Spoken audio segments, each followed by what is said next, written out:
parents kicked me out when I was 17 years old because my stepsister lied that I stole jewelry. When my grandmother died and left me the inheritance, they came to cry. I was 17 when my life split into two halves before and after I left my mother's house. At the time, it felt like I was living in someone else's dream. Or maybe their nightmare. My dad left when I was 10, and for a while it was just me and my mom. It wasn't perfect, but it worked. Then she met Jack. She fell hard for him, like she'd been waiting her whole life for someone to come in and complete her. I could have lived with that, honestly. If it made her happy, fine. But Jack didn't come alone, he brought Haley, his daughter. She was 14, spoiled to the core, and apparently allergic to anything resembling compromise. From day one, Haley made it clear she didn't want to share a house with me. She said it was creepy to sleep in the same room with a random boy.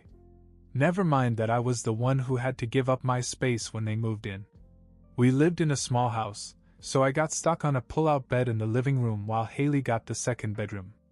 She still found reasons to complain loudly.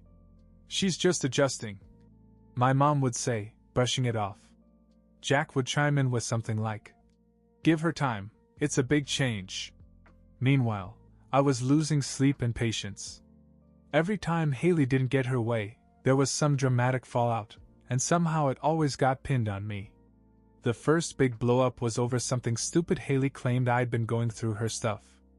I hadn't even been near her room, but she made such a scene that Jack and my mom took her side without even asking me.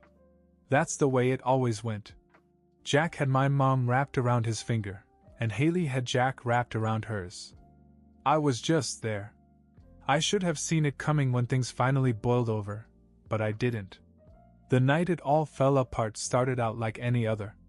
I'd just gotten home from my after-school job, tired and ready to crash on the pull-out couch. Haley was sitting at the dining room table, her phone in one hand and a bag of chips in the other. She barely acknowledged me when I walked in. About an hour later, Jack and my mom came home from a date thing. They seemed to be in a good mood, laughing and talking. Then suddenly Haley yelled, "Dad! Mom! Someone has been going through my stuff again!" I froze. I knew where this was going. "What's missing this time?" Jack asked, already sounding annoyed. "My necklace," Haley said. "The one Grams gave me. It's gone." It wasn't just any necklace, apparently. It was a family heirloom from Jack's side, and Haley had made a big deal about it when she got it. I didn't even know where she kept it, but that didn't matter. "You were home all night," my mom said, turning to me. "Did you see anything?" "No," I said immediately. "I didn't touch her stuff." "Why would I?" Haley was already in tears. "It's always him. He hates me. He probably took it to sell it or something." Jack glared at me like I was some kind of criminal. "Where is it?" he demanded. "I don't have it," I said. "I didn't even go near her room." "Check his stuff," Haley suggested, sniffling. And they did. They rifled through my backpack, my work uniform, even the drawers in the living room where I kept my things. Of course, they found nothing, but that didn't stop the accusations. "Maybe you sold it already," Jack said. "That's enough," I shot back. "I didn't take anything and you know it. She's lying because she doesn't want me here." That was the wrong thing to say. My mom, who had been quiet until then, suddenly snapped. "Don't talk about her like that. She's your sister." "She's not my sister," I shouted. "And I'm not staying here if it's going to be like this." "Fine," Jack said. "Then go." I looked at my mom, waiting for her to say something, anything to stop this. But she didn't. She just stood there, her arms folded, her face unreadable. That's when I knew I was on my own. I didn't have much to pack. My life had already been reduced to a few drawers and a corner of the living room. I grabbed my clothes, my books, and a few things that were important to me: a photo of me and my dad from years ago, some comics I'd saved up for, and my headphones. Haley was still in her room, probably gloating, while Jack stood by the door like some kind of prison guard. "You're going to regret this," I told my mom. She didn't answer. I walked out into the cold night with nowhere to go. Reality hit me as I walked down the street, my bag slung over my shoulder. I could have called a friend, but most of them lived with parents who probably wouldn't want me staying there for the long term. Then I remembered my grandmother. She lived about half an hour away, in a little house she'd owned for decades. My dad's mom. After the divorce, she stayed in my life, always sending birthday cards or calling to check up on me. She always told me her door was open, but I never thought I'd have to use it. I made it to a bus stop and used the last few dollars in my wallet to get to her neighborhood. It was after midnight when I knocked on her door. "Ethan?" she said when she saw me. "What's wrong?" I told her everything, Jack, Haley, my mom. The whole mess. She listened without interrupting, her expression changing from concern to what I can only describe as anger. But not at me. "You're staying here," she said firmly. "No arguments." That night I slept in a real bed for the first time in months. The next morning she made me breakfast: eggs, bacon, toast. The work sense sat across from me at the table. "You're my only grandchild," she said. "And as far as I'm concerned, this is your home now. Don't you dare feel like a burden." For the first time in years, I felt like someone actually cared about me. Of course, my mother eventually found out where I was. She called once, trying to guilt me into coming back. I hung up on her. After that, I stopped answering when she called. It was like I was cut off from my old life, and for once I was okay with it. For the next few years, it was just me and my grandmother, and honestly, they were some of the best years of my life. But then life has a way of sneaking up on you. Living with my grandmother was like stepping into another world. She had this old-fashioned way of doing things: fresh flowers on the table, food cooked from scratch, and a house that smelled of lavender and coffee. She didn't have much, but she shared what she had without hesitation. At first, I kept waiting for the other shoe to drop. I'd gotten so used to being blamed for everything that I half expected her to wake up one day and decide I wasn't worth the trouble. But she never did. She pushed me to focus on school, even when I didn't see the point. "You're smarter than you think you are," she'd say. "Don't let anyone tell you otherwise." She was the only person who made me feel like I could actually make something of myself. For the first time, I had a routine that didn't involve walking on eggshells. I'd go to school, come home, help her with whatever needed doing, fixing things around the house, mowing the lawn, stuff like that, and then we'd have dinner together. She'd tell me stories about when my dad was a kid, and I'd tell her about my day. She even came to my high school graduation and sat in the front row with the biggest smile on her face. My mom wasn't there. Jack and Haley weren't there. And honestly, I didn't care. After graduation, I got a job at a hardware store in town. It wasn't glamorous, but it paid enough to help with the bills and put something aside. My grandmother told me not to worry about money, but I couldn't just let her carry me. We became a team during those 2 years. She was my rock, and I liked to think I was hers. But as much as she tried to hide it, I started to notice little things. She'd forget where she left her glasses or get winded walking up the stairs. She brushed it off and said it was just age, but I could tell it was more than that. One day she sat me down at the kitchen table, a stack of papers in front of her. "I wanted to talk to you about something," she said. She handed me a folder. Inside was her will. "I don't want to think about it," I said, pushing it away. "You have to," she said. "You're the only family I have that matters. Everything I have goes to you." I tried to argue, but she wouldn't listen. "Promise me you'll take care of yourself when I'm gone," she said. I nodded, even though the thought of losing her felt like someone punched me in the gut. A year later, she died in her sleep. It was the worst day of my life. I wasn't ready to say goodbye, but in a way, I think she was. She left me everything: her house, her savings, even a small life insurance policy. It wasn't a fortune, but it was enough to get by. What I didn't expect was the reaction it would get from my mother and her family. The vultures were circling sooner than I thought. The first contact came a week after the funeral. I hadn't heard from my mom in over 2 years. Not a phone call, not a text. But now, suddenly, there she was, leaving a voicemail as if nothing had ever happened. Ethan, honey, it's your mom. I heard about your grandmother. I'm so sorry. We should talk. Call me when you get this. I didn't call her back. Then Jack called. We're all really sorry for your loss, he said. Your mom's worried about you. Right. Worried about me now, after they'd thrown me out and never looked back. I told him I was fine and hung up before he could say anything else. A few days later they showed up at the house uninvited.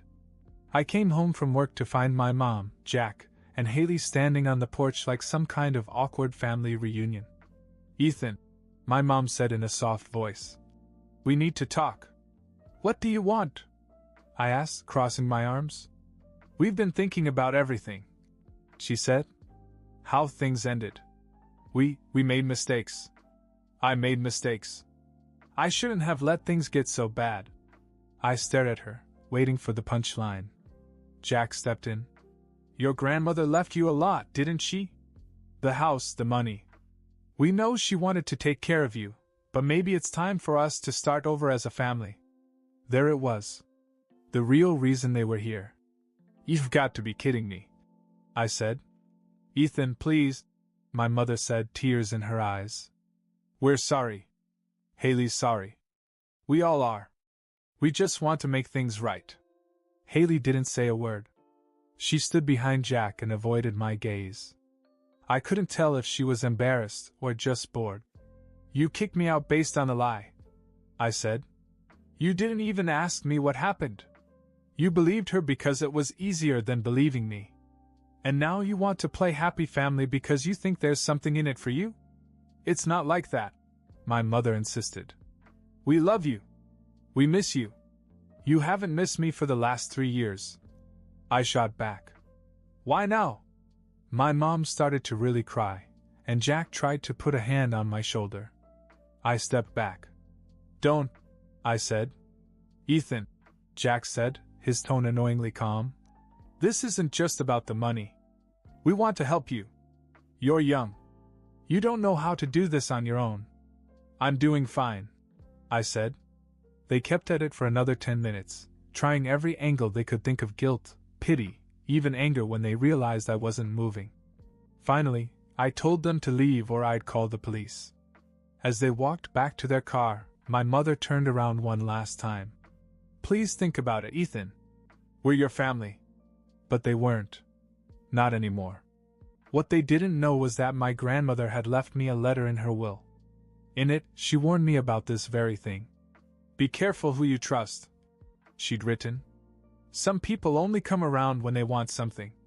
She was right, as always. I thought that would be the end of it, but of course it wasn't. A few days later I received a letter in the mail. It was from my mom, written in a shaky handwriting that didn't match the person I remembered. She went on and on about how sorry she was for what had happened and how hard things had been for her since I left. She said Haley felt terrible too, though I doubted Haley cared. The letter ended with her asking me to meet her for coffee so we could talk things out. Against my better judgment, I said yes. We met at this little diner on the outskirts of town. My mother was already there when I walked in, sitting in a booth, twisting a napkin between her fingers. She looked older, more tired than I remembered. For a second, I almost felt sorry for her. Thanks for coming, she said. I sat down but didn't say anything. I wanted her to speak first. I know I screwed up, she began. I let Jack take over and I didn't stand up for you like I should have. I was so focused on making things work with him that I didn't see what it was doing to you. I didn't answer. I thought I was doing the right thing, she went on. I thought Haley needed stability, and I just assumed you'd be okay. But I was wrong. I see that now. Why now? I finally asked. Why are you only realizing this now, after Grandma left me the house and the money? If she hadn't, would you even care?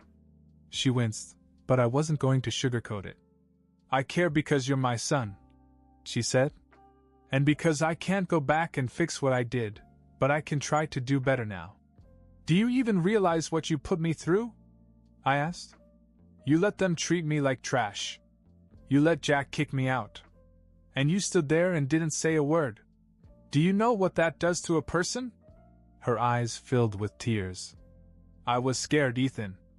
I was afraid of losing Jack, afraid of being alone again. I didn't think it through, and I hate myself for it. I leaned back in the cabin and shook my head. You don't hate yourself. You just hate that you missed out on the money. Don't think I don't see through that.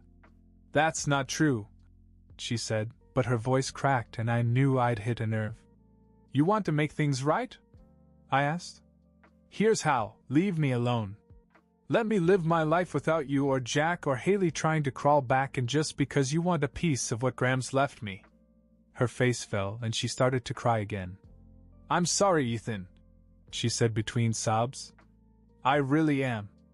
I stood up and pulled some bills out of my wallet to pay for the coffee I hadn't touched. Goodbye, Mom, I said. As I walked out of the diner, I felt a strange mix of emotions: anger, sadness, and maybe a little relief.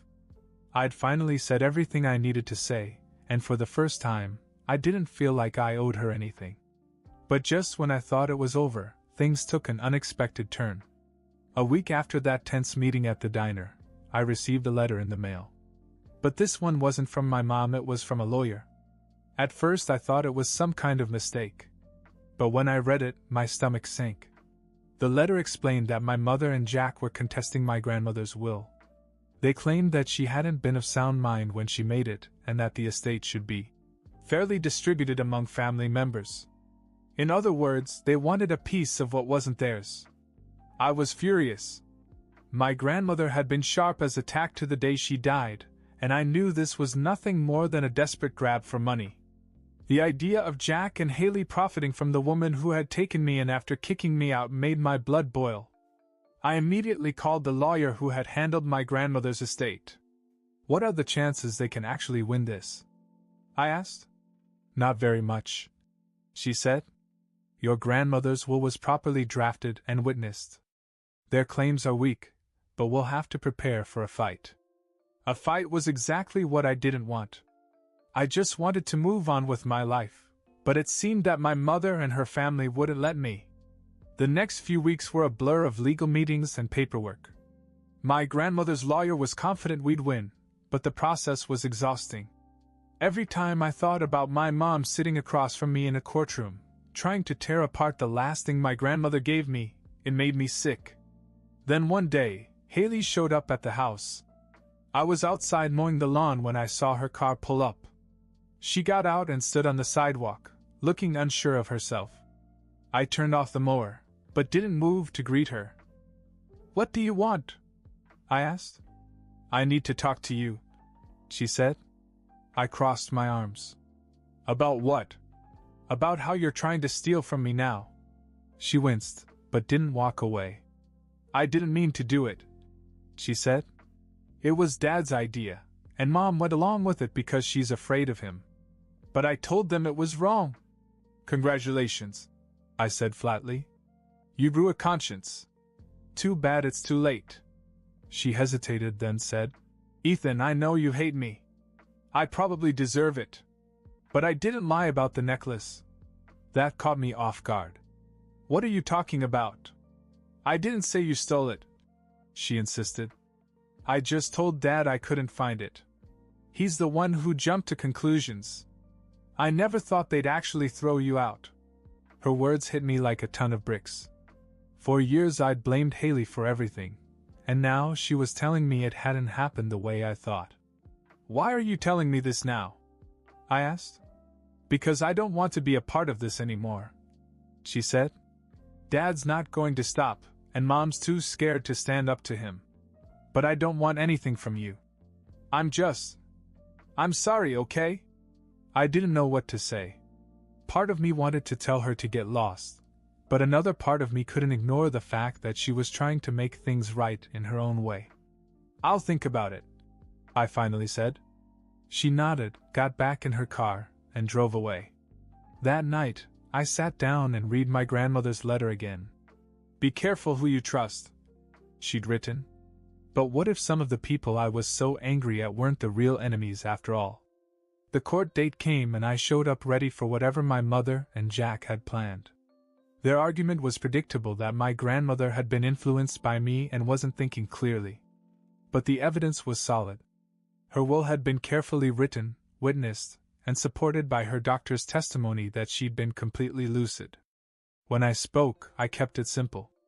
I told the judge how my grandmother had taken me in when my mother and Jack had kicked me out, and how she had made it clear that she wanted me to have everything she'd worked for. The judge didn't take long to rule. The will stood and her case was dismissed. My mother tried to talk to me outside the courtroom, but I shut her down. "We're done," I said and walked away. Not long after the case, Haley came by again. This time she handed me a small box. Inside was the missing necklace. "I found it in one of Dad's old drawers," she said. "I think he took it back then to make trouble." I didn't know. I didn't know what to say. After all these years of blaming her, it turned out that Jack had been behind the whole thing. "Why are you giving me this?" I finally asked. "Because it's yours now," she said. "And because you deserve to know the truth." Then she left. I sold the house, moved to a new town, and started over. My grandmother had given me a second chance, and I wasn't going to waste it.